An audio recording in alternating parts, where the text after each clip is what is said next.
Welcome students to another math episode, and today we are going to learn how to multiply powers. Multiply questions like these.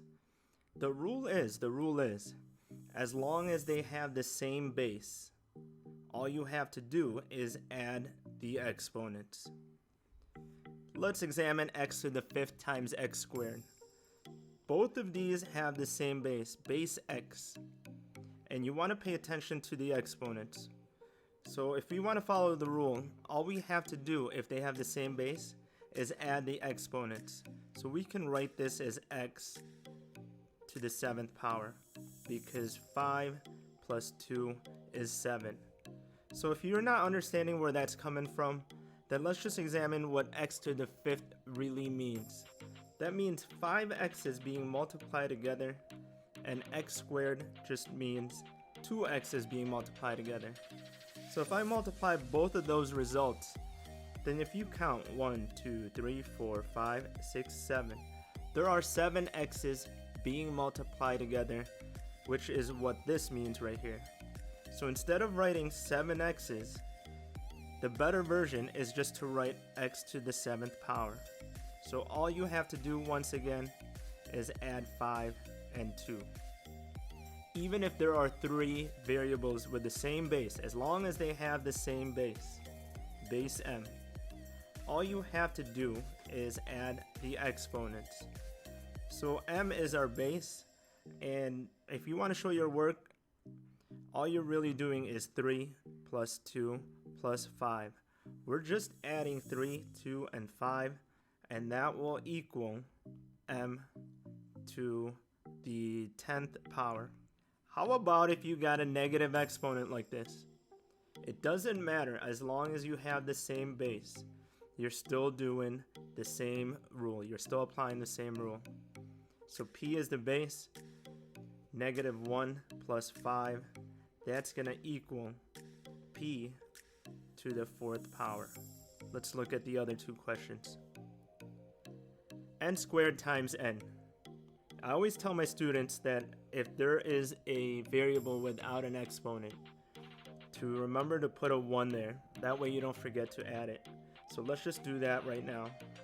Let's just put a 1 right there. In case you see any variables without exponents, just put a 1 so you don't forget that there's an actual number right there. So n squared times n is just going to be n as your base. 2 plus 1, super easy. That's going to get you n to the 3rd power. And then the last question, what if they mix in a variable that does not have the same base? Like that. So let's just start with the x's first. Worry about the x's first. Maybe do this alphabetically. X to the 3rd and x to the 4th. And you'll start adding these in your head pretty soon. 3 plus 4 is just 7. So once you dealt with that, I always tell my students just to cross them off. And since this y squared is not the same base as x, all you gotta do is multiply it right next to the x. So you can just write it like that. X to the 7th y squared. Now there's coefficients, numbers in the front of each power, but it's not that bad. Just follow these steps right here. The first step is just to multiply the coefficients first. So negative 4 times 3 is how I got negative 12. And then the second step, it's kind of like the first line, add the exponents of variables with the same base. These are the same base. All you got to do is add the exponents, y to the 7th power. Here is a common mistake. This is like the most common thing that I see when I grade my students' quizzes. And just go back to this rule. It is all multiplication. So when you got coefficients, you're not adding these. And I keep seeing negative 1 right here because students keep adding negative 4 and 3, thinking that it's combined like terms. But this is times. This is times, guys. That is times. You're not adding like terms. You're multiplying negative 4 and 3, so this is why this is wrong. Don't do that. If you want to organize it a little better, and here's my suggestion, just rewrite the question.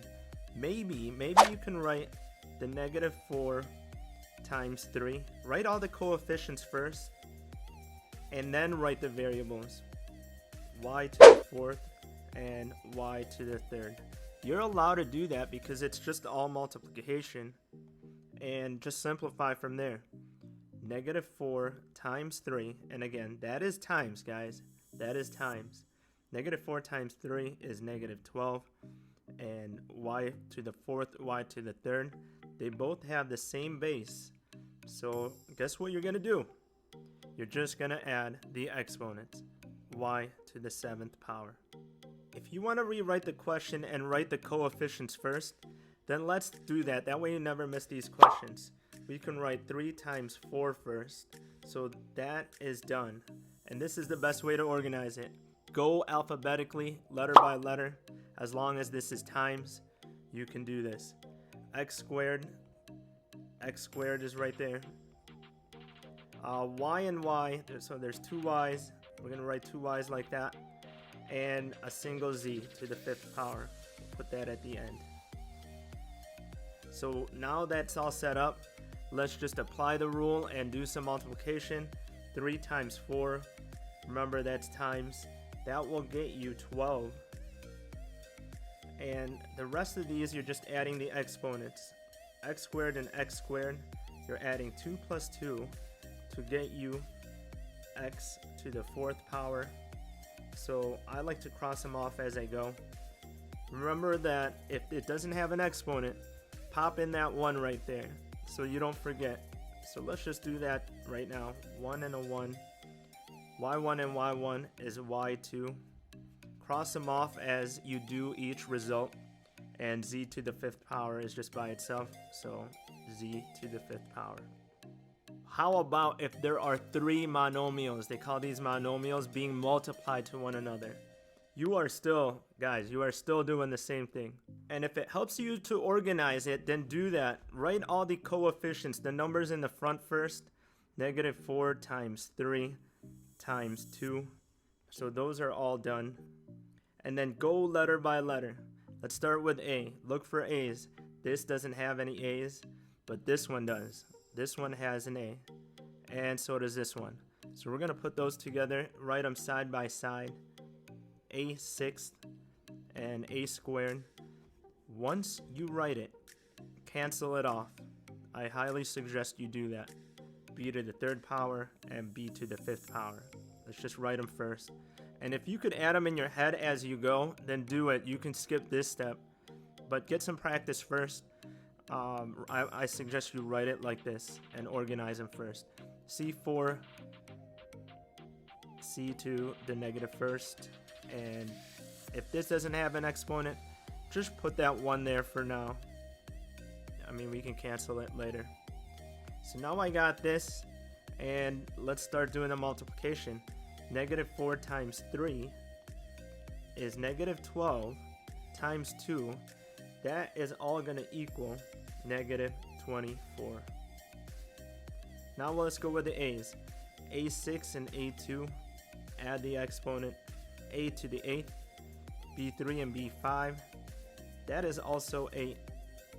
And C4 minus 1 plus 1. 4 minus 1 plus 1 is just C to the 4th power.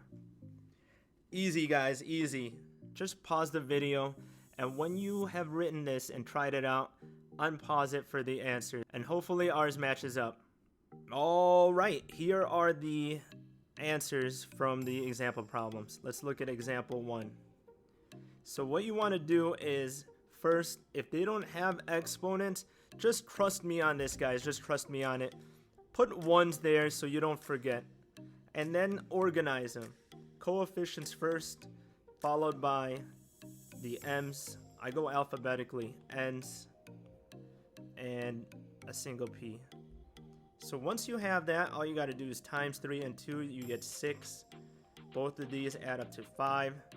These actually cancel each other off. N to the 0. You don't have to put n to the 0 power, because n0 is just multiplying by 1.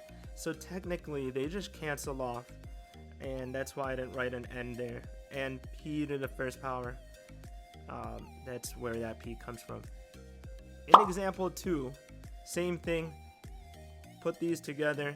Remember that's multiplication. And then follow the rest. Go alphabetically. X is first, Y's, and then Z.